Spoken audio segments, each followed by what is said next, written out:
everyone. Happy New Year and welcome to 2024. Podcast will be back soon. A lot of people have been messaging me, but this is the long-awaited and long-delayed review, or I guess just like explainer of the Harry Potter studio tour in London that I was lucky enough to go on when I was there in late September of 2023. I should have done this way earlier, but I have no excuse as to why I haven't. But I gotta say, first and foremost, if you are a Harry Potter fan, even a fleeting Harry Potter fan, I think going on this studio tour is an essential experience. It is just absolutely incredible, all of the stuff that you can see there and that you can do there. So I guess how this is going to work is I'm just going to sort of give a run through of the day and how it went and like how it all works and everything. So the first thing I would say, if you are planning on going, particularly if you're in Australia, is you need to book way in advance because there's only a limited amount of people that can go in a day and the tickets sell out way in advance. So if you were planning a trip to Europe or London and you want to do this, go book the tickets now. We booked them like 6 months in advance. And funnily enough, I also went on a Harry Potter walking tour of London, which I will detail a little bit at the end of this as well. But yeah, book the tickets in advance. They're pretty expensive as well. I think they're probably around about like the $100 mark for Australian dollars, about £50. So yeah, it's a pricey day, but it's definitely worth it for a Harry Potter fan and a fan of the Harry Potter movies. So basically you get there, you go to London, from London, you go to Watford. It's just a train ride. And then basically I think Watford, the area, is known for Harry Potter studio tour. So you get off there and there's Harry Potter buses that sort of pick you up and take you to the Harry Potter studio tour. And you basically, the outside, it's just like a big building. And this is the studio where they filmed the movies. So the sets are it's been repurposed and the sets are all in there, but this is where they filmed the movies. Like, I think the first couple movies, a lot of it was shot on location, but then for the following movies, they basically just went to sets because it was easier and cheaper. So they just built sets. So you walk in, the first thing you see is like this massive Hungarian horntail and all this Harry Potter branding in the main sort of foyer. And there's the exit to the shop. And then you go in. Basically, I was kind of confused because you start lining up and you go through all these rooms and you're just sort of in a line, in a queue. And I'm like, oh, I guess like you just sort of walk through the museum in a queue. But that's actually just the line. That's not even the set tour. So I was kind of confused about that. But while you're waiting in line, there's so much cool stuff to look at. Like there's all the Harry Potter movie posters from like different languages and everything. And it's cool seeing how the films are kind of branded differently depending on like the region or the country that they were released in. Like some of the posters don't even feature Harry, Ron and Hermione in other countries. Like they feature more like Gary Oldman as Sirius Black or Dumbledore. Like they focus more on the adult characters. And while you're waiting in line, you also see a bunch of really cool stuff, sort of like the stuff that the attention to detail stuff, like a lot of sort of photo frames of pictures of like the Dursley family and Dudley that are taken for the movies that I guess are in the background of scenes to make it look really realistic, but you don't really pay attention to them. So yeah, you see all these photos of Dudley and the Dursleys and the cupboard under the stairs and stuff. And I guess that having the Dursley and Privet Drive sort of section at the start kind of feels natural because it's the opening, it's the opening of the movies. And then there's all these sort of life-size cardboard cutouts of all of the characters and freeze frames and stills from all the movies and stuff. So you're just walking through, looking at all of that stuff, and yeah, it's interesting. But then basically they bring you into sort of like a cinema style room where they kind of play a video where they're like, well, they just explain what it is. And then they're like, all right, now follow us and we're going to go through to the Great Hall. And then they get someone from the audience to open the doors to the Great Hall. And this is where the real magic begins, pardon the pun. And funnily enough, we were there the day Michael Gambon died as Dumbledore. So I remember we were about to enter the Great Hall and I looked in my phone and it just said Michael Gambon dead. And I was like, oh, what a coincidence that happened today. But you go into the Great Hall and it is possibly one of the most surreal things I have ever experienced because it just is the Great Hall from Harry Potter. And it's smaller than it looks in the movies. It feels much smaller when you're in there. But it is so surreal. We were actually there around Halloween. So, well, I guess we were there late September, but they had decked it out for Halloween. And you walk in, all the like teachers are at the front, like I guess mannequins of the teachers, and all the house tables and house uniforms are there. And there's Harry Potter music playing and it is just awesome. Like, I think that was that moment where the Great Hall doors open and you're just walking through and now you're not in a queue and you can just walk around freely and do it at your own pace. It just was phenomenal. Like seeing the life-size Hagrid mannequin, Professor Quirrell, Snape, Dumbledore, McGonagall, all of these characters that, you know, it feels like you're there. I know it sounds like corny, but it feels like you are at Hogwarts. And, you know, you're walking through, you then go into like this other room that has more like, I guess, information style posters detailing all the directors that directed the films and sort of quotes from them and their visions and everything. And once you walk around the corner, you kind of start to see a bunch of the sets and props from the movie. So I guess I'm just going to go off. This is a massive room. This section is just a big room full of sets and props that you can walk around. For example, just off the top of my head, there's the Gryffindor common room, and it is really crazy seeing all this stuff in real life. There's like the ice, not figurine, the ice sort of statues from the Yule Ball, a bunch of the teachers' mannequins in their dress robes, Gryffindor common room, the potions classroom, and they have Snape standing there, and it feels really intimidating. Hagrid's hut, they have all costumes on display, like the Beauxbaton and Durmstrang costumes and stuff. The stairs that move, you know, there's a big thing with all the portraits. Obviously, the portraits don't move. The pendulum from Harry Potter and the Prisoner of Azkaban, the big clock pendulum that kind of swings from side to side is there. The Chamber of Secrets opening and the Gringotts vault opening is there. And there's also there's little kind of, I guess, things you can do around, like there's this section you can go to where you can get a photo of you saying up and the broom comes up. And it's also really cool because a lot of the stuff, for example, there's the burrow.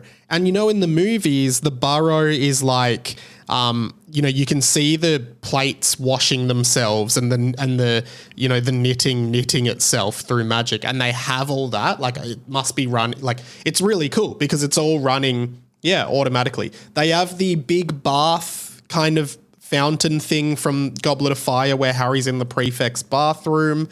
The 4-poster beds in the boys' dormitory, like that's all there. And then, yeah, the Gryffindor common room was really cool because you just see the like the fireplace and the couch that they sit on. They have a bunch of the wands. It is overwhelming, to be honest. The portrait of the fat lady, they genuinely just have everything from the movies. You just get really caught up in it all, to be honest.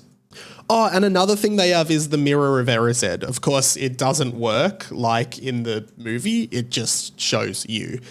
It would have been cool if they had done something to make it show something else. But yeah, the statue of the Griffin that goes into Dumbledore's office they've got. They have Dumbledore's office all kitted out with Dumbledore in there. It is just phenomenal. Like I said, it's an essential experience. All of the props, stuff you wouldn't have noticed from the films, like just a bunch of props. One section actually had all of these I guess, newspaper cutouts from the movies because, in the movies, particularly the later movies, there's all these newspaper clippings that kind of pop up on the screen, Dark Lord back, Harry Potter, Liar, Dumbledore, all of these things.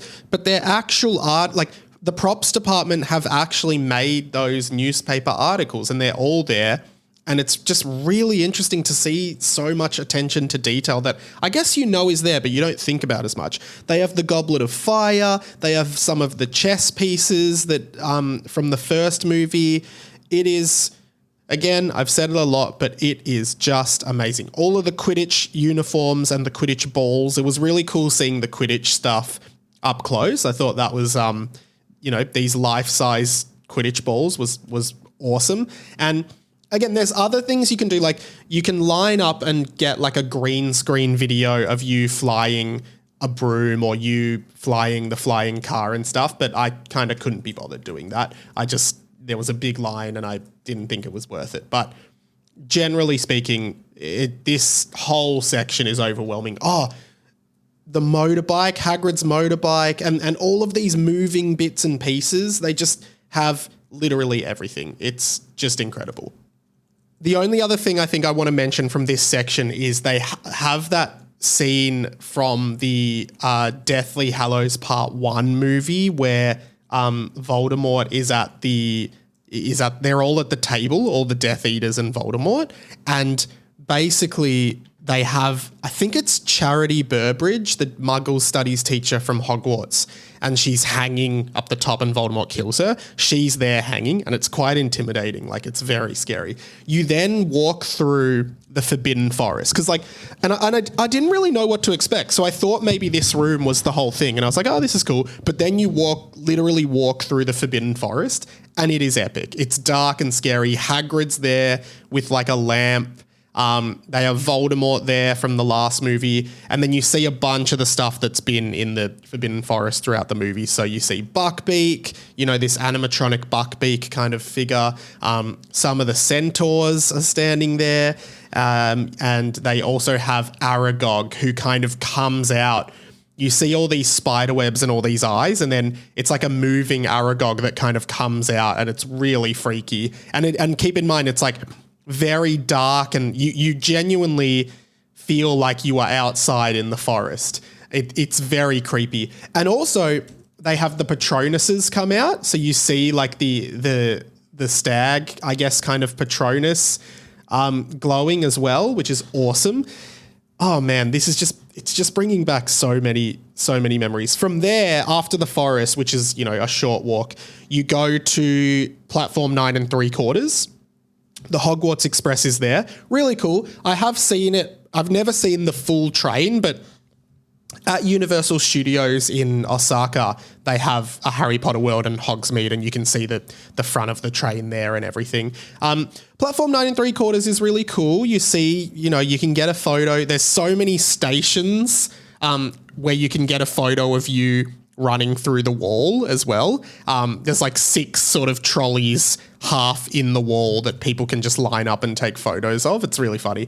And that's a cool section. There's a little shop there and, just the train. You can go in the train and sort of see the compartments, which is also kind of cool.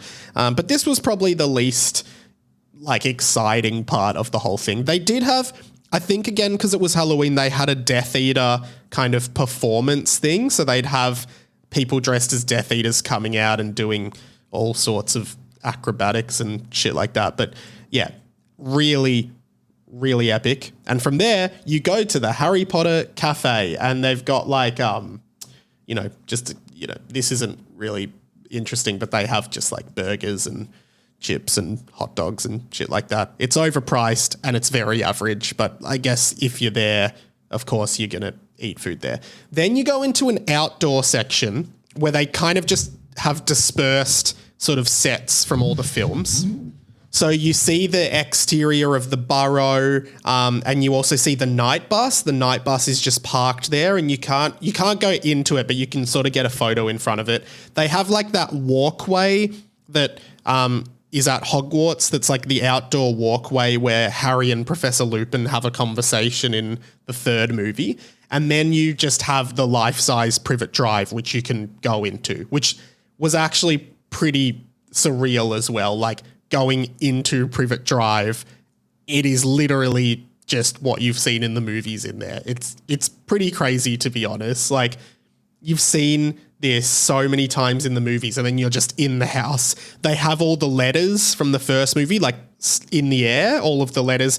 Aunt Marge it's kind of like a amalgamation of all the main things that happen at Privet Drive. So in the living room, all the letters are scattered there, like in the air. I don't know how, they must have been like all linked together or something. Then they have Aunt Marge towards the kitchen or the dining area, and she's ballooned, and Uncle Vernon's just standing there.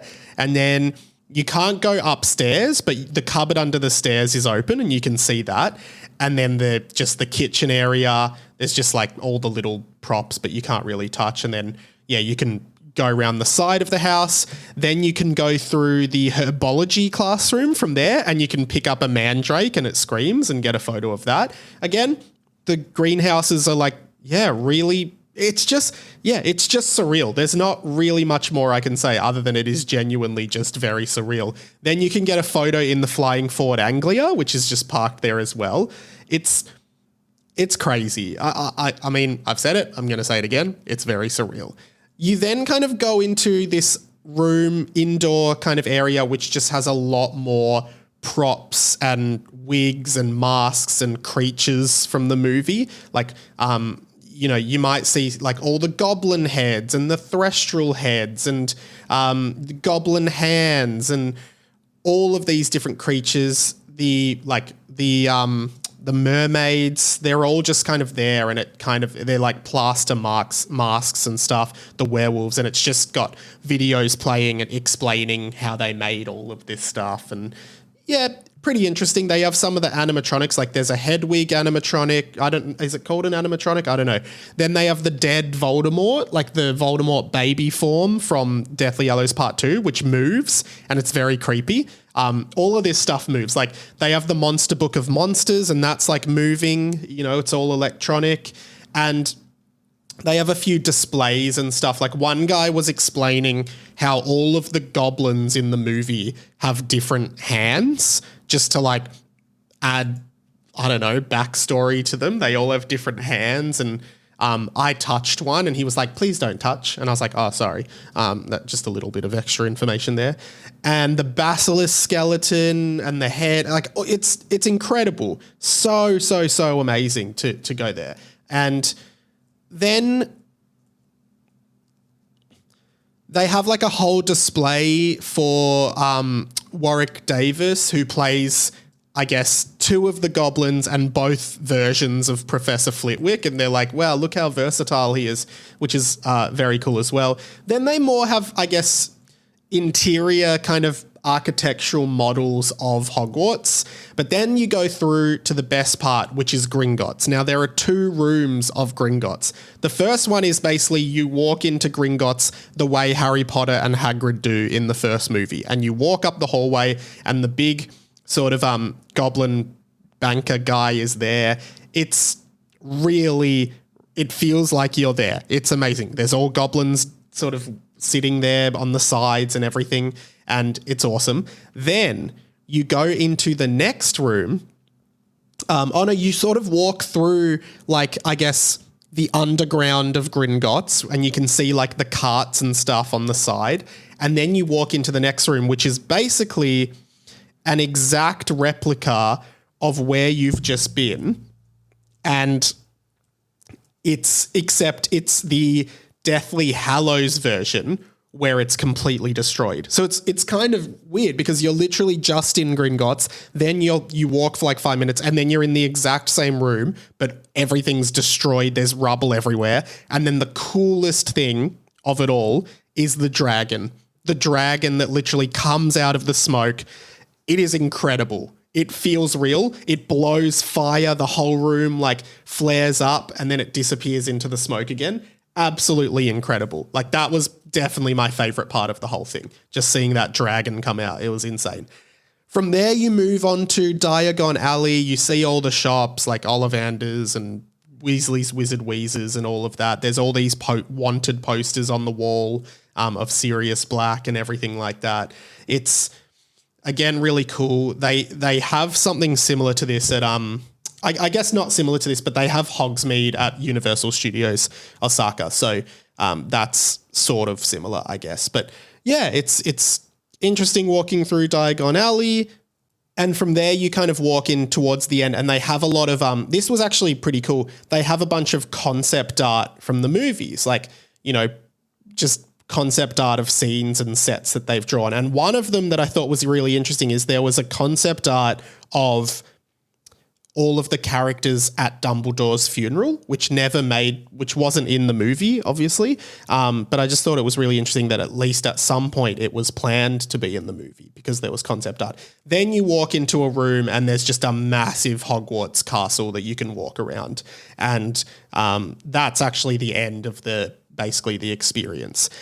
But then you go into the shop, which is like an enormous, never-ending Harry Potter shop, which just has literally everything, anything you want branded with Harry Potter is there at that shop. You know, T-shirts, pens, mugs, toys, plushes, literally everything, pillowcases, socks, Lego, broomsticks, wands, key rings, badges, stickers. Like, it's just a massive shop. And we didn't buy anything because basically, and, you know, no disrespect to Harry Potter, but when I first went to Japan and I went to Universal Osaka, I bought heaps of stuff, right? Tons and tons of stuff, like a chocolate frog, you know, Birdie Bots, every flavor beans, and a bunch of merchandise as well. What you realize, I guess, once you've done it before, is all of this stuff that they sell, as much as it's cool, it's just junk. It's just junk designed to sit there, and you'll never use it, all of this stuff. They just want you to, it's just overpriced junk, and they'll make you spend so much money on it. And yeah, it's not worth it. So I didn't buy anything, but the experience itself was just unbelievable. Like, to have grown up watching those movies and then be literally walking through the sets, like, you must do this. I highly encourage it. And as I said, I went on a walking tour of London, a Harry Potter walking tour of London, which was pretty cool. It was sort of like the main things you saw was the building that is the Ministry of Magic in the fifth movie, and then the bridge that in the movie of Half-Blood Prince, the movie starts with Death Eaters destroying a bridge in London, and we walked over that bridge, which was pretty interesting as well. But the walking tour was, not phenomenal. But yeah, that's pretty much it. If you were going to the UK or London, I highly recommend going to this. It's an essential Harry Potter thing. It's amazing. So yeah, go there. If you have any questions, let me know. But it was amazing, and I really, really hope that you enjoy it if you go. So thanks. Podcast will be back properly soon, and I will speak to you all then. So goodbye, Hamoras.